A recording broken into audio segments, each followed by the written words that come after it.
D'accord. On va revenir pour proposer ton clip. Ça va, mon frère? Coco, ça va toujours à la bien, mon frère. Et aujourd'hui, je crois que première classe, je salue d'abord Ferrigola, mon patron.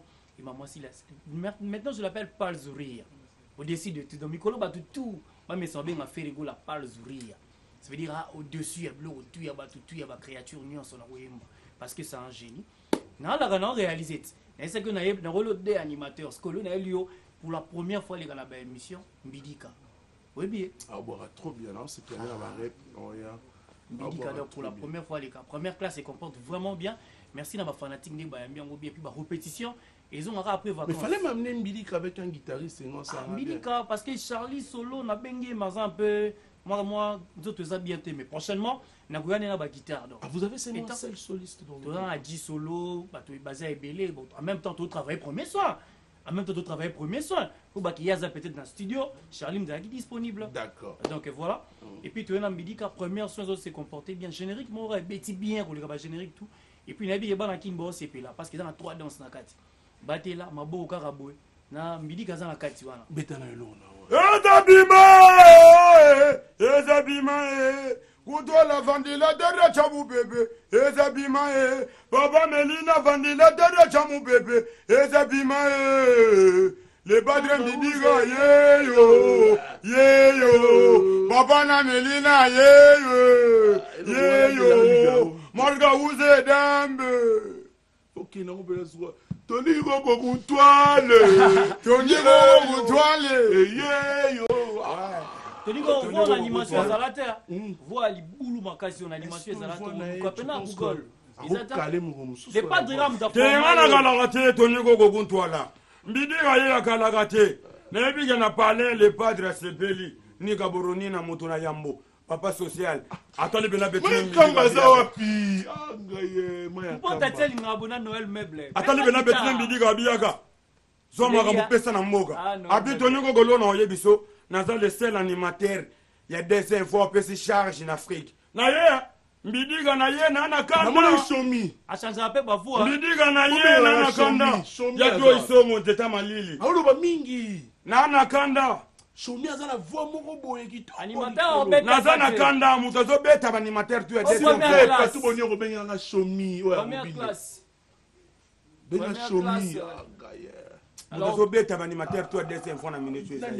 Alors, première classe, au moins, ça veut dire première classe, c'est quotidiennement au sentir boulot, il est tellement en hauteur. Donc, il y a un monozole là, auto benga benga benga. Donc, merci Ferrigo là d'abord. Il le fait bien. On voit bien. J'irai César Babol est là. Bon anniversaire, Rosalie Mouloko. Non, on est là fort. D'accord, alors, garçon plaisir, parle au hello. Ouais, merci vraiment, Tony Koko Kuntoala. Merci pour la bateau, tout bazo, on a biso vraiment la minute. On a remercié vraiment le public tout baya qui bongo na concert autobeta qui bongo na ex grand boulot et comme bongo Saint Chitemba. Donc tout le monde qui vraiment va responsable l'autorité en boka baya qui on a vraiment remercié le public qui on a vraiment na carte ya concert voilà. À part ça vraiment tous en plein studio tous ça la bongo album na biso ou ya ba musicien vraiment on a joué ça ba tout va se préparer vraiment en conséquence na zo vraiment tant ko ka ba chanson ya bana mai ndenge bazo sala misala vraiment bazo sala vraiment musala na mutema moko donc jour disque na biso ko bima bon on a vraiment ba ligne oyo ba ulu wala na mbonda ba kei ba mabuma base ba kei ba Charlie Solo ba kei donc ils ont vraiment mystique tout ça puis en plein tournage il y a ba clip il y a album na biso qu'est-ce que j'avais dit cette fois-ci vraiment à l'artiste Jésus de Niance Nika Boroni na Alexingana Sinali ba fanatique na a obimisa tous les barumba nyos tu ya ba oyo na kati ya album na biso qu'est-ce que j'avais dit beaucoup yango au monde a vraiment qualité ya ba clip wa sali au monde biso tant tout ça ba clip oyo lo baka on so tandi le ba dof monte ba chila mo na donc so tala donc dégâts clip. Merci sous ma mère chemise la boss Paul monte mboka donc l'entrepreneur congolais vraiment Paul monte beaucoup vraiment bon on a niveau ya musala auto sali vraiment la kati ya qu'est-ce que j'avais dit quant à moi vraiment pour nous soutenir ça kana pesimbo te pa ya petembo maboko banki na pesimbo te pa ya venanga jano binano lobby to sala inayi jano Vetembia ça nous ok porte fond moi DG Blaise Paul à côté ouais DG Blaise Paul Eric Aizé $1000 Obama honorable Charlie Mouchana Zidane Matondo merci vraiment à notre merci on va se lever avec vous mais ça n'a rebené pas Zouria les padres il fait la belle au téléma pas Zouria vous allez vous dire merci de vous plaisir puisque vous allez en Donc, émission. Tony Mutobenga et tout le monde qui mbidika akena ya. Fallait nani azala. Fallait nani. Tena rolo Charlie. La ligue na minute on nchango baba Senghor biye bugomes kanchelo otala mbidika. Ana kanda Senghor mbidika tuka pesa magambo. Odeje polo na moni déjà boyo samusano bien boyo non déjà na magambo wana. Tena nenga magambo tena nenge ndege na sana kanda pour le padre abige mbidika. Na tomate. Mikolone ya kibalamba soso, balamba ngombe na tomate. Na kanda. Voilà. Nous allons vite aller au Congo central, puisqu'il y a un artiste musicien de Mbanzangungu qui est à Kinshasa. L'idée, l'ancien nous ce soir. On va faire un bon décor comme ça. Voilà. Papa, Boni. Bien. L'idée. Tony Coco. Oui, allez-y. Non, mais je vous accompagne. Je vous accompagne alors. Je vous accompagne. Merci. Bon,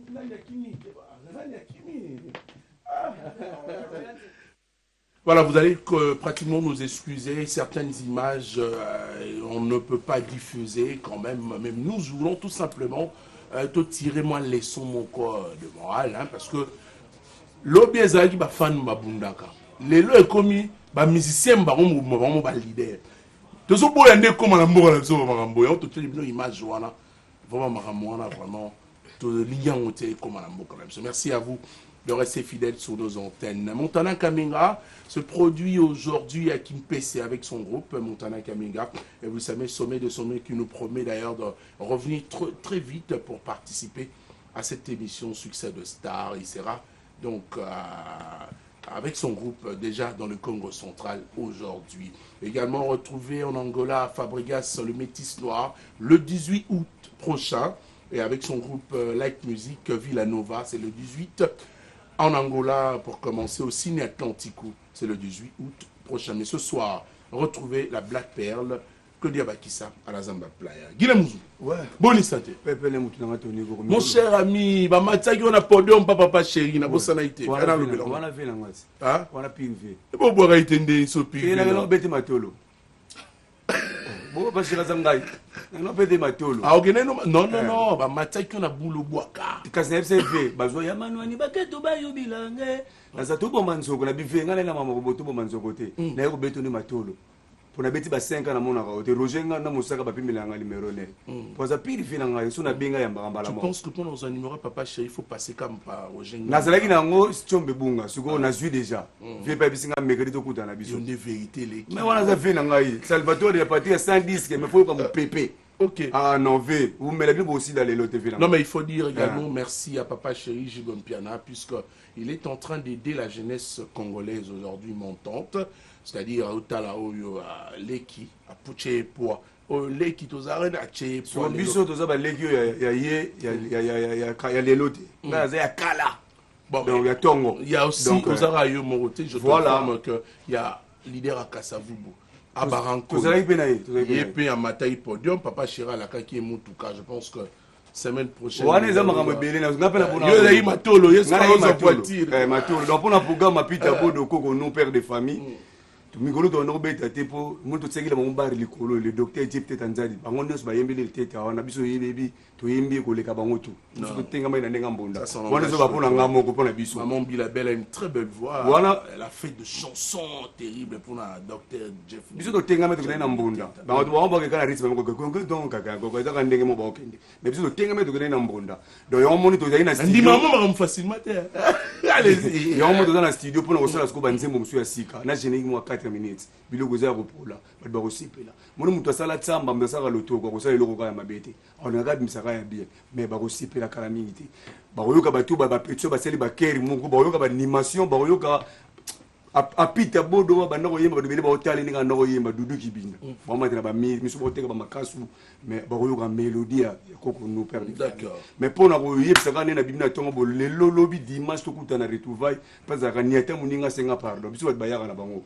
Donc, tout le monde Eric Samabi, Dadi c'est toujours fidèle, Marcel Ikemba, on a besoin de Fiston Mouela, tout le lobby dimanche à partir de 17h, tout le monde a retrouvé, tout le monde a Longola, tout le monde a Manouani, tout le monde a Bloko Sika, Nebalingaka, Nabakri. Donc, tout le monde a tout le monde a Benga Kaobeta raté. Mais jouant à la Zaï, qu'on arrête. Jouant à Makamusu Akuzu, Docteur Jeff Tanzadi, don de Dieu. Il y a l'équipe qui a valeur 6600 volts. Ce que bois qui au CP nous avons en Merci beaucoup. Les salvateurs de la patrie, il y avait un rendez-vous quand il est solo là qui vit. Voilà, alors on va passer à cette actualité. Vous savez, le groupe Wenge Musique à Maison, déjà, vous voyez que ma perdra qui Moni Production, maintenant c'est encore l'ADT en Kimpouyi, Otokunda qui lobby la nécropole. On aura donc toutes ces précisions parce que puis Roger est sur ce plateau. Bonjour mon frère. Mote mon mboka Tony Koko, mote va bon sobozuli ba kwa bolandi mon mboka puis Roger Lolaka Congo. Mote ya limemia ya lifiki na honorable Werason le roi de la forêt, mon konzazo talabiso na ngonga oyo.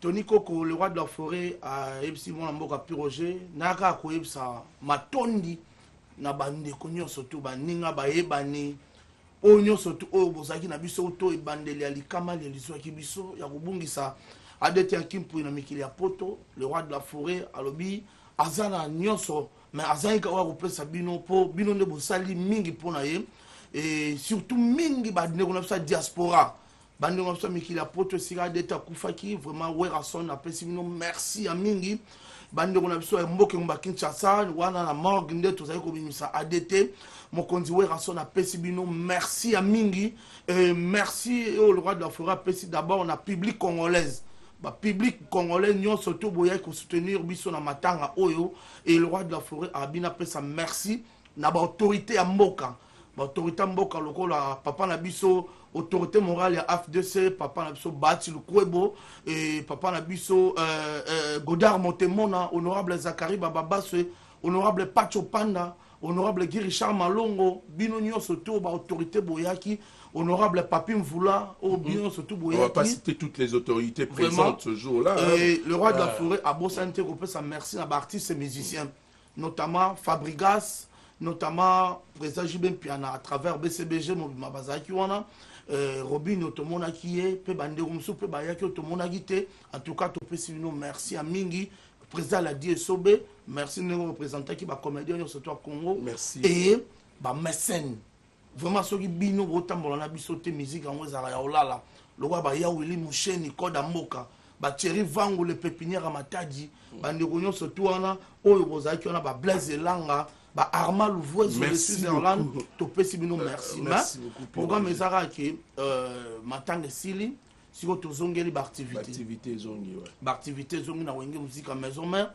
déjà poso to banda mililo ba répéter ezali tozongela ba répétition na la Zamba Playa pe tozongela sunda ka loyembo parce que pas maté boyebi ke tozolengela eloko ba bengi formidable ezakoya donc pour non se ça ba imboka pour moboko to pe coffret il y a ba clip merci beaucoup Piro non mais déjà c'est déjà à la fin tout ça matanga donc Migolo il y a plus matanga nano et puis actualité tozongela après matanga et ça na bima baba matolo ba ni wana ndo sepela maintenant on peut ça programme non attends non qu'est-ce que tu es en train de faire comme les sons maintenant à la télé t'es là pour ça sauter pour on peut ça programme allez-y voilà donc programme Zongi na Wenge Musique à Maison Mère semaine prochaine tu as la répétition et tous en studio pour na bimisa auto bengi formidable et logo boza ozela bandeko na biso bozelango na bobotonde bozozelango et merci na bino surtout ba journaliste ndenge bo accompagner matanga na biso tina soka Tony Koko na Tony Botondi et na bosa te élu ya bana moamba papa na biso Pius Mwabilu Mbayo Mukala pour na oyo salaka pour na culture congolaise et population na merci. Merci, on va parler de Cappuccino LBG. Salut mon frère, ça va? Très bien mon frère. Boni LBG Rambodé. Président Zabien, donc il a bandit on saluer Sikazali, na yebi gazolanda Soda na Hervé Neymar, mbota trop big size Rambodé quoi. Bon ba programme ezara ke toza na posa ya ba artiste. Donc il porte ya groupe ya big size Rambodé et ça ouvert a bengisi ba artiste tout. Oyo ayebi boulot na ye aya toza na posa na ye toza na posa ba chanteur toza na posa ya ba animateur toza na posa ya ba danseuse ba danseur donc il porte ya groupe cher big size est grandement ouvert boya toza na posa na bino donc tozo répéter na espace Barcelone eza non loin rond-point yolo médical toza wana soki adresse compliqué okoyi ko benga na numéro ya Hervé Neymar ya Willy Musheni 89 79 79 584 ya Willy Moucheni 89 79 79 584 et puis a tenu tobetaki vendredi na température 40 na lemba na commune intellectuelle ndenge bango bana lemba balobaka donc nous les aki pena kitoko ya tonu yebi ke bana lemba aliment préféré na bango isa stylo na cahier mais degré babina qui katanga donc ezaki dégâts ya osara voilà image tout le monde on va se lever nos quatre babina qui pena ya osara na te donc ambiance ezaki pena total donc mingi actualité ezaka à part award artiste na bino Big Size Rambode aza nominé na chanson intemporelle donc na mois de septembre aux États-Unis précisément na Hollywood à Rosalana OK na délégation et quelques personnes quoi donc pour na Rosala bref na pesi Bambote ya trop na maître Trésor Mogisho Océan de la Sagesse ya Zadio Kalamba ya aéroport maître Olivier Seleo fils Nkele le général voilà quoi donc, voilà donc maître Trésor Mogisho de la Fondation Immaculée et nous vous saluons également donc Fondation Immaculée a fait tard là bas via le 30 juin dernier tout na ba via pour te bango ba pesa rabiso indépendance wala ba koko wala donc Fondation Immaculée donc nous vous saluons tous à tous les staffs. Merci beaucoup à vous de venir avec plaisir. Tony Kogo, l'homme dit le Baoba a félicité pour la veste. Au lobby les sous-sous. A félicité quand même au lobby les sous-sous. Tony excusez la mon président Chouchou Miyake. Merci beaucoup. Voilà, on va tout mettre l'homme. Raïs, bonjour à vous. Tout mettre l'homme et ça va bien. L'André Bessidi.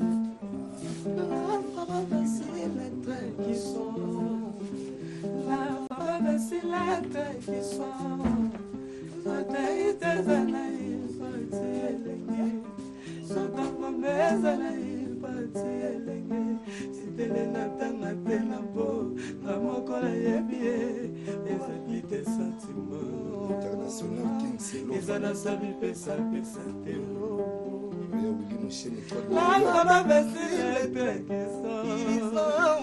La femme avait les traits qui sont. La taille des années, pas si l'engagé. C'était les natans à Ténabo, la mokola yébie, où habite sans. ezalazali pesa teo ah mama likolo na yo santima ekoti motema ekeye eloko na musique kasi bipepe na lâché tunanga lito yo mona lagiza yo zatima tunanga lito ye ya toni koko na lele nasingi tunanga lito ye maître digando mabubu banka la bébé sidi merci bozwaka mouvement na ngai nde na telemesa ya biso bien ozeli botitu na ngai na litoye pomba nuance asala recrutement s'il vous plaît asala recrutement mo ya kitoko parce qu'il a des bons chanteurs très bons chanteurs donc espérons mingi nde bayembaka quoi Gilit ça va ouais très bien actualité des prix Pomba Nuance ouais mais ça actualité ça bien apprécié d'abord bon week-end mon patron des prix Pomba Nuance saucisse fraîche l'homme à carbone noir l'homme à Mercedes Velo jusqu'à Zolanda donc actualité ça va ndenge to promettre ki bana ki nous que bientôt là tous en préparation il y a double album ouais ça bongo album na biso zobenga yango mélange na stabilité na kati ya mélange nde boko découvrir vraiment ba featuring na ba artiste bele puis na kati ya mélange boko za musique o lelo ba koma ko benga yango word mais biso to ya to yembi na chiluba meto memyango likolo boko za ba mélange ya déplique pomba na ba featuring na ba les pas de faire égola Jésus de Nias moto ya mbotala ka featuring ya Jésus de Nias na featuring ya pomba ya Nias Jésus na pomba ba kutani na Nias donc ekozala vraiment likambo puis ba featuring ezebele msuto bombi to ko dévoiler en pena nyonso tout est mais tout est ko beta na ba kermesse bani tout ça na 6 samedi prochain na makasi ya CG na biso boko so ba image parce que ande to confirmer quand même toujours continuer ba répétition chaque lundi mais lundi mercredi na espace les limba na wile do ba tout ba limba so ba moitié ya album na biso stabilité en tout cas boya biso tout kuna to kutana to savourer en tout cas la belle mélodie la belle musique ba tout ba na musique ba tout ba na pomba ya Nias to kutana na puis pour na mambreta studio boko ko contacter déjà na plus 243 89 83 36 287 on a beaucoup de informations merci la PC ba remerciement na Simon Olumeka na kati ya Angola puis na ya Willy Moucheni code mboka na kati ya Angola sika zolanda na cadre toujours ya ba séjour et puis na tête ndai maboko ba dikando maboko ba na kati ya Angola na pesi pe bambo de sika zolanda ba tout ba nga levi pa alors Raïs dadi RBG King Silova moi Bangeza Tony Koko te mo bangeza la no déjà tout na pesi yo moko fiesta mbu ba bela nga ba de bela ba boira bato ba okesa mo loko te ba pesa nga de loko za ba Tony Koko parce que on tire la nga espace na ya na yemba nde bien so espace ba beta guitare to yemba faut to boka ba leki beli so to liste la dans le table boka ba jipe latino la bière de Lix on se mi boti hein tika na boagelo bato. Nous profitons de l'occasion pour saluer l'unique et le seul code Yamboka. Ya Willy Moucheni. Donc il va pourtant dans le code wana mais yo ala kaka code Yamboka. Ya Willy Moucheni. Ya Willy Moucheni. Muta couleur azongela de la couleur. Code watikela ngola Willy Moucheni. Peintre azongela ko pakola couleur. Voilà. On va suivre un clip, mesdames et messieurs, le titre signé de transfiche du groupe Cher Ferrego la chair de poule, également Wenge Musica Maison Mère. C'est Russe Matadia qui nous propose Paradoxe. Monsieur Paradoxe, c'est Russe Matadia qui est sur ce plateau. Merci à Rouya, ça va? Ça va très bien. J'apprécie beaucoup ce jeune parce qu'il c'est un jeune très respectueux et également il est poli envers tout le monde. Mais ce qui me dérange un peu, je ne croyais pas que s'est comporté le boyo bima pas fait rigoler boy kaka. Et puis quand tu parles, tu commences à dire Mabé a fait rigoler. Et pourtant, c'est l'une de figures, c'est-à-dire l'une de figures en bon ambition de musique, à Ebi Moussala, à Zana, au groupe Mobimba et tout ça. Qu'est-ce qui se passait au fait russe? Et moi je dirais, c'est contraire, vous êtes vraiment mal informé. Non. Moi je ne suis pas mal informé, je suis en train de poser la question pour savoir le pourquoi il y a le mouvement Ferrego là. Donc on a bon c'est lui en merci. Parce que félicitations d'abord pour le clip. Merci. C'est où ça Angola? Non, c'est à Dubaï. À Dubaï. Ouais. Ah, c'est bon. Donc réponds-moi. Donc ce que moi je dirais, RA c'est là des self-made men. Et c'est un gars qui est bien respecté, comme vous venez de dire. Donc, et qu'au fin, à tout n'importe quoi, il y a ex-partenaire les années nature, puis ils ont casé côté non, il n'a pas la pérola. Donc, je lui dois beaucoup de respect. Ici, quand on a PC, s'attacher à l'impérateur de la Roma Congola, ça, les lonas à la Air Rice, des tout le monde en et nga personnellement. Oui, on n'a rien fait pour toi. Non, j'ai dit les lots par rapport à Nina Yembi, que bah comprendre maintenant pas Yembaka et tous les présidents où sont ceux qui n'ont fait Kitio. Le premier, ils ont lié. Oui, ils ont la fief dans la bataille. J'ai eu aussi beaucoup de respect. Donc, avant ta plateau. Tu as eu quand même le plus grand handicap de la vie est Kota Kiyomu, la peur, Kota Kiyomu. Rien à voir, rien à Il voir. y a place aux autres sur la bière. La moi, bonne à l'est. Zanora, par exemple, qui t'a ramené ma colle, tout sur la bière. Ah! Riss. Donc, si j'ai quitté le groupe, pourquoi? Il y a eu un problème de malentendu.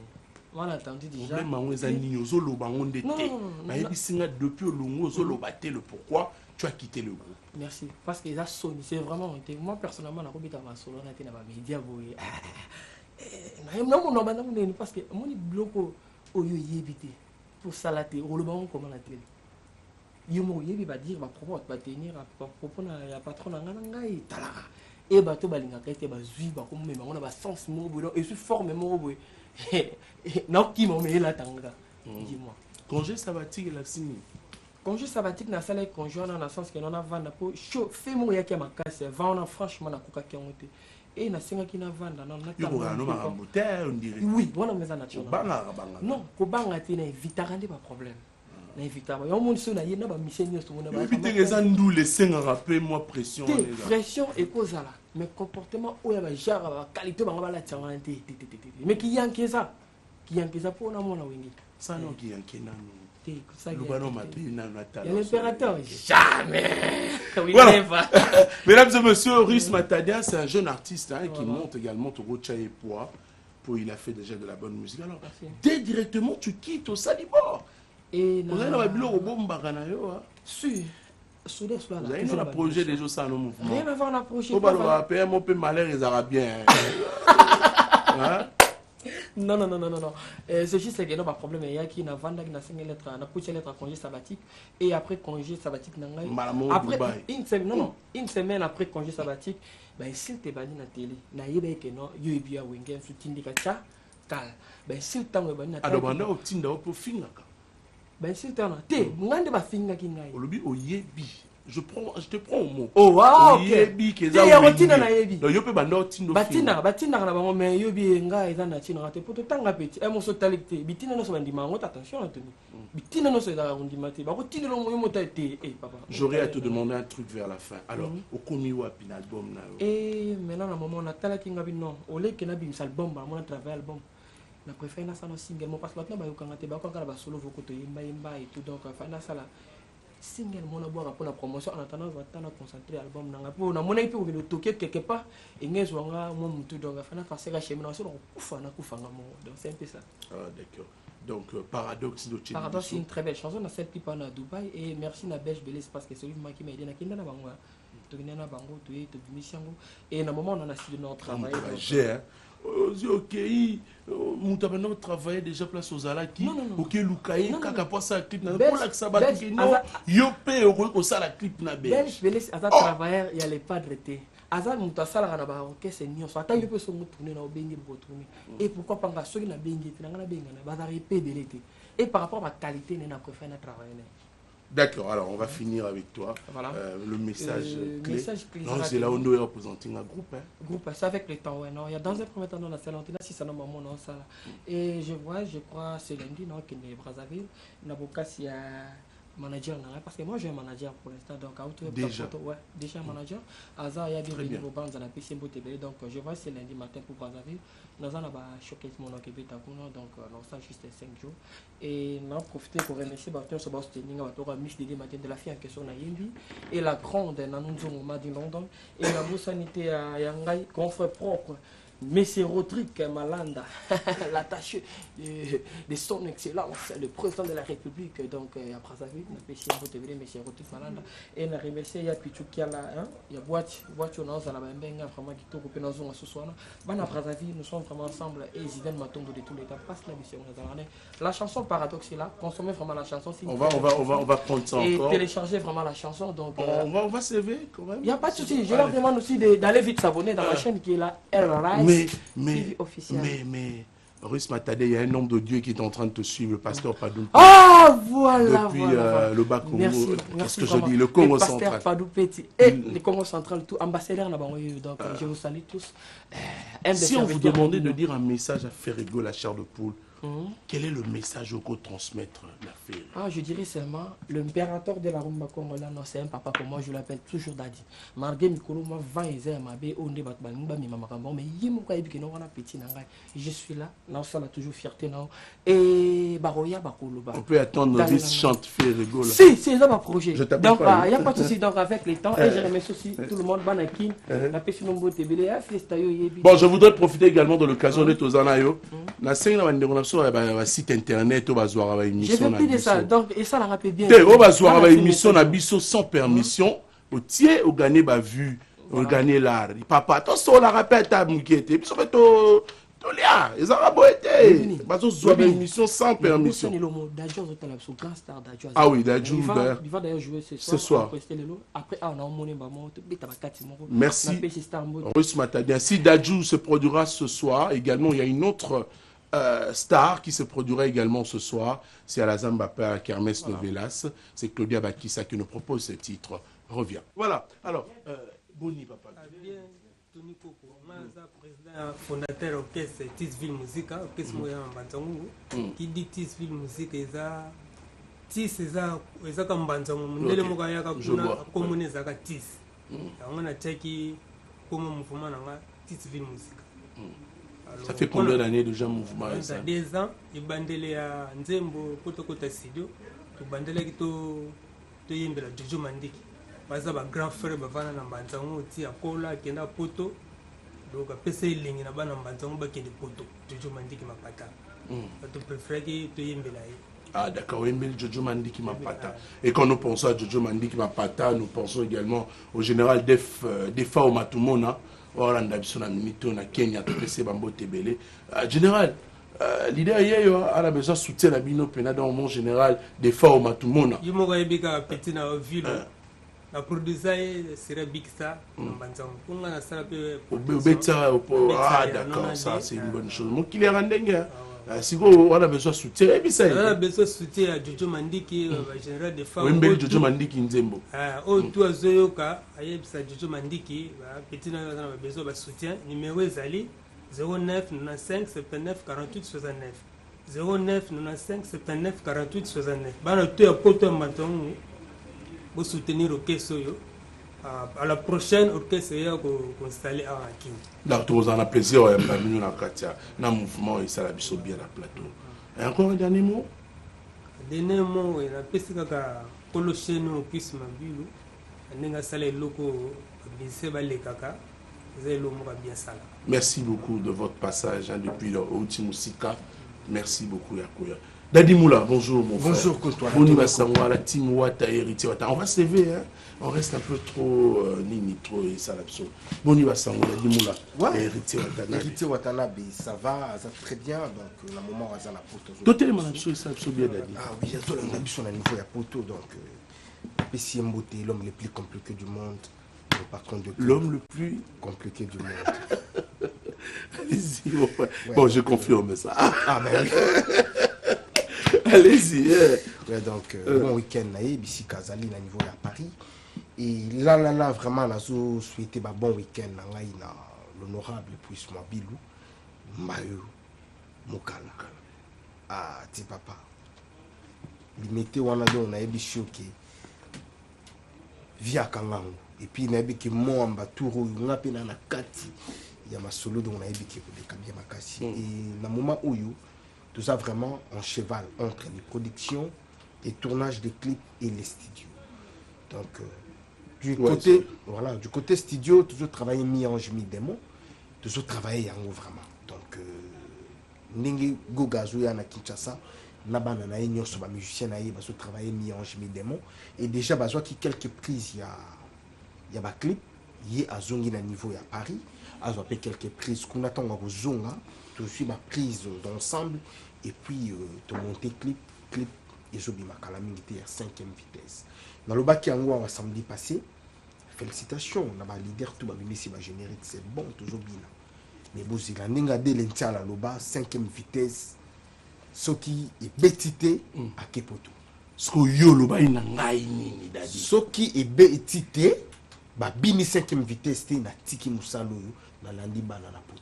Merci. Merci. Donc, Bozela et Zobima, beaucoup CP, beaucoup bina. Et pour les séances répétitives, donc mardi, mercredi, chez Grand Kassai, juste derrière TGV, la quartier Bovin, on est là, toujours répété, ou en tout cas, Boya, tout CP là, et Longo, Latimouata. Je confirme, le 7 et le 8 septembre, la Timouata, tout à la niveau, il y a Côte d'Ivoire. La première production, ils ont eu le 7.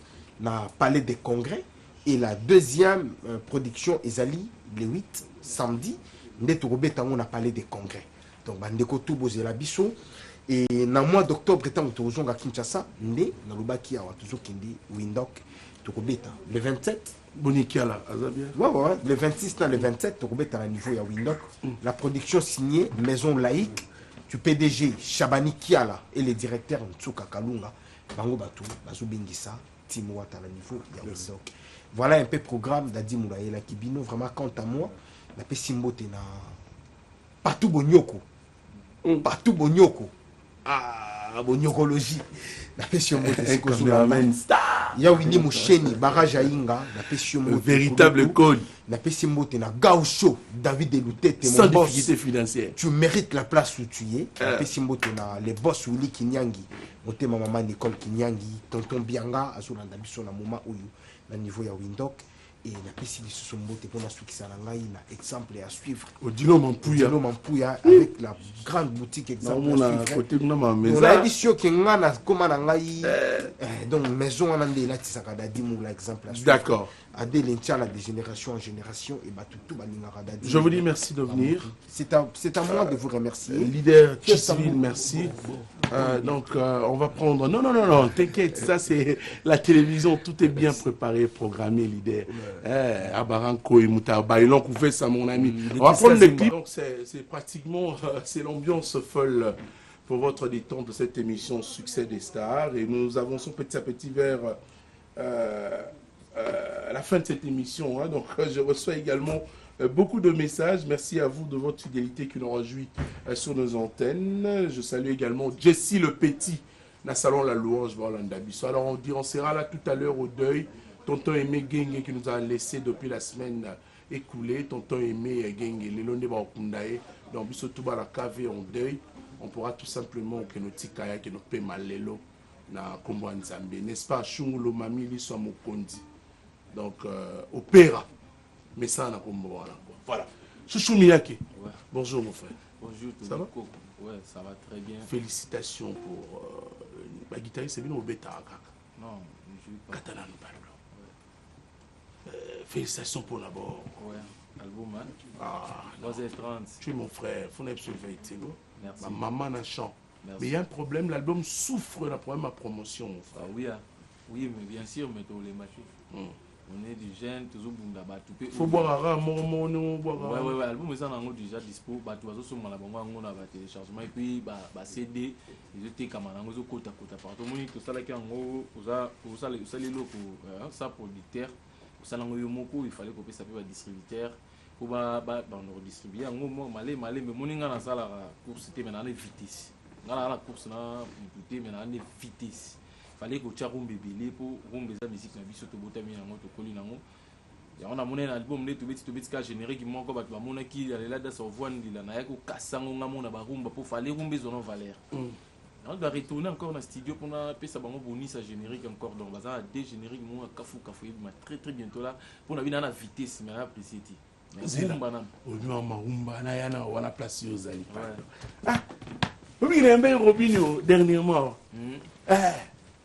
abi umbeza soute na Congo zo beta soute Nicolo Vité c'est comme inde alors ba on a TV alors mais na tangeli kombo ya batu umbezo beta na Congo on peut citer quand même aujourd'hui des gens comme Ferregola Kofi Olomide Fabregas non mais ça par exemple Fali Poupa ba rumba netile le beta oui Robinho abi umbeza susumena na tante fo mwa suma ande wana ye bonga na ebiti bon musique na biso omoni mutu neti na chane Héritier Watanabe pe banze mona umbezo beta mais oui bon toza na école na Congo toza na école il y a des rumbistes et des jazzmen et des rappeurs banani ba afrobeat ba ndombo ba na okini nango bongo mais il y a un bon quinois, un bon musicien typique ou abeta typique n'est biso Miyake.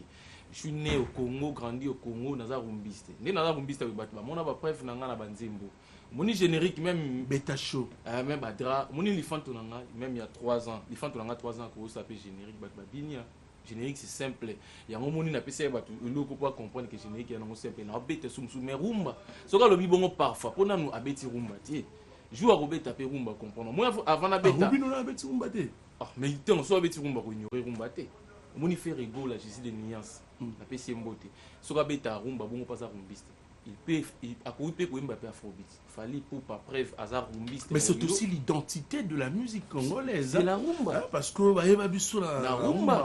Ah ngana vandi motema mobongi té o. Ya onka to imba ti le mettre tcheba beat sika.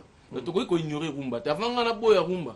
Il faut naïma non rumba pour que ça style moussous non rumba na ça non pas le générique hein oui générique to boya monter mais générique ça facile na lobi bien générique ça facile na béton ça facile animateur ba sala ngo animateur na biso ba sala biso to en 4 ans kaka mais ko ça la rumba bonnet to que no beta sur refrain kaka ko yemba boga fifisiwa bogi fiesta mbu apo bogi dorcas lugo non Eba kavele matanga na lindalala kasi ebolingo sembo na monini Tony Koko tengo bona nazomona flou po jouer soki ezwi nanu mbongo te jamakataka kontra na mogondo po chanteur soki ayembi nanu rumba kokata te jamais kokata kontra na rumba oyo rumba betasho mo bébé betasho betelanga sho betasho Paul Binwe moto alati veste Paul Binwe ukazate kazangi nyongo nzambe somoni tuni alati ba veste na yebo ya bleu mais yo zani te menga na zana somoni chuchu miya alati ba veste na ya boye nzambe ko bulete ke na zangi nyongo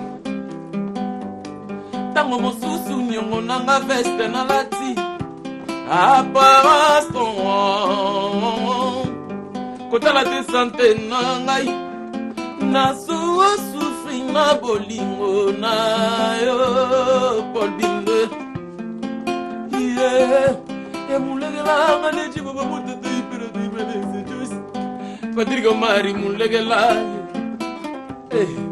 betasho na bongiselio chérie betasho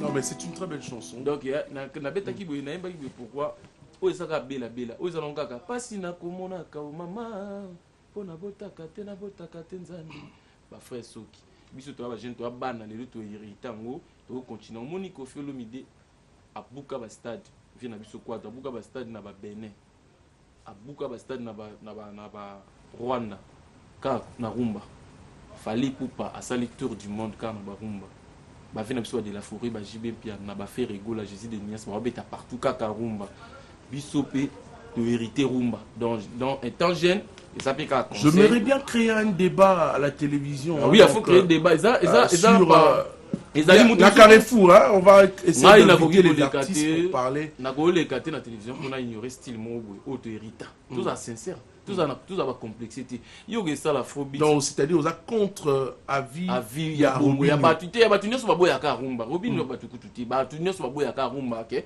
o ignorer rumba non. Avant ça la phobie afrobeat on a soza qui rumbiste mais betano rumba ça va preuve na ba rumba avant ça ba afrobeat fallait pour pas ça ba style on pas ça yembi da ba rumba faire rigolo aussi il peut chanter afrobeat avant ça là non mais à lui aligné na été donc ngana même maintenant rumba na pesa ba tout rumba ya on a ngano générique parce que générique est roulé kanango mais vient na so ba ile canto na linga na pesa ko concert ça ni so album té parce que ve ata 10 chansons faire il y a robetano da concert ngamo na leba bambongo na banzema veridi na Afrique du Sud na beta des chansons na concert na beta na Afrique du Sud donc c'est un souvenir pour moi dans barumba mais na beta jamais générique ku na soki ba générique mo beta ma kala boy ba série ba vino so ba kokota yo beta concert ba générique ba kokota yango moni na lina la tsamba tout générique est faible 4 minutes ezo ya ki ndumelengi da paix du temps de quelques jours. Ils ont 4 à 3h30. Ils ont bonus à 3h30. Pas l'album, on a qui pourquoi encore nous amener un bonus au moment que tu as un album que tu ne finis pas la réalisation de clip? Non. Aux autres, la mission en mode, mais tu veux encore ajouter encore un truc. Dans 10 clips déjà fait. Dans déjà 3 clips. Rumba. Nous continuer. Tony, excusez-moi. Soyez dans salle générique par rapport à quoi? Na bête qui générique comme par hasard. Les là-dedans, ça revoit là, tout va c'est peli nango fort. Alors l'album nanga na 13 titres, ça 12 rumba générique moko. Car ba fanatique ba générique ya moko peut c'est non promotion bientôt kasang. Bonanga la kasa ga mpo na za rumbi c'est fana pesa na pouvoir. Ponga so générique na c'est succès makasi na mona ba tumso mona générique c'est succès akomuya pena angati. Ngabe neta chanter jamais. Na bi na mixer na zuganga mo manquer pe ba vie. Na mo finga batu kuna je ngala ka souci soki na sala album générique na ngisala et bini sa bongo makasi ba rumba kiti ngala nga souci mais na plaisir na ngana album na ngai boy batu déjà ba pour ba rumba ngala makai na makai na mission na ibisi fait que so na ibisi fait na nga yaso ngela rumba na manke vient na nga grand chanteur na longoli na yo na longwa ya mabe non ngala za cofondateur orchestre na ye na sala 7 ans na ye le ba jeune frère na nga ba za ba travailler c'est bien bon et ça orchestre na biso na manke mais oui. Parfait diffère à la jeune frère. Non, parfait diffère à la collègue, mais parfait diffère à l'ancien quand même. Mais ma jeune frère, c'est billion. Yom to rekita bango. Mais n'ayant pas bango l'orchestre. N'a parfait diffère. Mais bango tout tourne aux années chaque jour. Mais bango tout. Oh, ouais. Et c'est bon aussi. Donc, il y a ancienneté, on a la première. Oui, c'est sûr, pas tout bon, il pas un banc. Mais oui, c'est normal, le gouvernement, mais il y a question de quoi, il y a un bail, il y a on va finir cette émission. Je ne voudrais pas que ma carte émission net comme la fois dernière. Mais il faut un rendez-vous, non? Le président Dadazola, sur invitation, mois prochain, Banangola, Bimbo, Nangana, Yangokala, tellement, Nangago Yamusu, le Ingiti. Président Dadazola, Nazo Fungola, Flat Hotel, Yamoune, Narua, ou Anangola, ou Zapin invitation. À part nous, qui n'a pas invité déjà. Na fiesta mbuto uzala mois prochain déjà na groupe Mobima na Luanda grâce à président Dadazola na ma fiesta mbu na fiesta mbu parce que oui il y a buta batimi soti parce que les artistes non il faut na mémailler pourtant de boire bon mais mission c'est quoi non azonga nega ça va 4 jours azonga d'accord président Dadazola na tozoya ba démarche déjà en cours et puis gratera déjà pour les tozoga suko fungola staff nous sommes nene na Afrique d'ici na Djobu mois prochain ngana ali nanga toujours miaga ali toujours dans le calme mais ceux qui ba moni na blessé bon na banda ko excuser comme na loba ma bete na finga raté dans le biga vérité pour étant rumbi ça na défenseur à rumba. Voilà, mesdames et messieurs, quant à moi, je vous dis merci de votre fidélité. Vous étiez nombreux à suivre cette émission Succès de Stars. C'est un plaisir parce que pratiquement tous les samedis à 10h, nous avons pris cette habitude de vous informer comme d'hab et aussi retrouver de la bonne musique à travers aussi cette émission. Alors ce soir, retrouvez Claudia Bakissa à la Zamba Playa Kermesse Novelas. Elle sera présente avec son groupe. Et également, Dadju sera au Shark Club. Les invités, vous le savez, à Inosobi et Fabregas. Et Fabregas lui-même également qui annonce ce concert à Luanda le 18. Et Kofi Olomide le 18 août sera en concert, mesdames et messieurs, au Pullman Hotel. Demain, retrouvez les Bayouda de Kadi Yoyo à la Kermesse Vision. La Sayo, on a la Kassa. Voilà, merci à vous d'avoir suivi cette émission.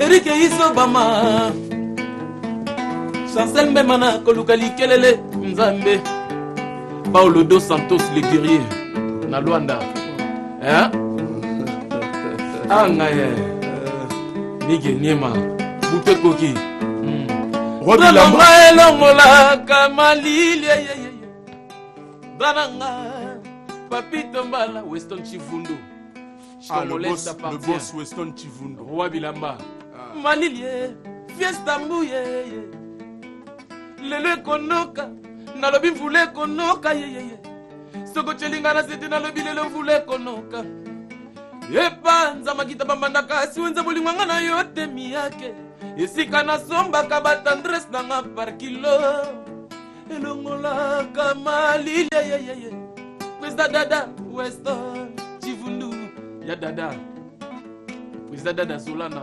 Luanda. Ah ouais. Clovis Kikwe.